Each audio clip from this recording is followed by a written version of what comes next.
Hello guys, welcome back. In this video, I'm going to show you how to delete all chats in Messenger. So, first of all, I'm going to tell you that there is no any direct way to delete all chats in Messenger. What you can do is there are several ways. The first way is you have to just delete it one by one. You just have to hold on the chat and here you have to tap on delete, and after tapping on delete here you have to tap on also delete, and here you can do this again and again by deleting all chats.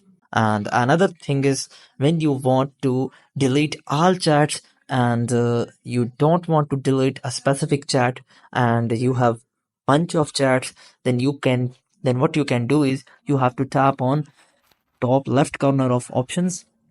Now what you have to do is you have to create a new Facebook account, and after creating a new Facebook account you have to log in with Messenger, and in this way you can get rid of bunch of chats and you can easily delete all chats. In this way you get rid of all the bunch of chats.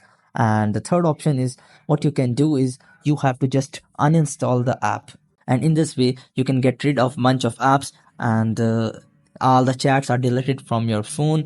And that's all for today guys. Hope you would like it. Do like, share, subscribe. Thank you so much. Bye bye.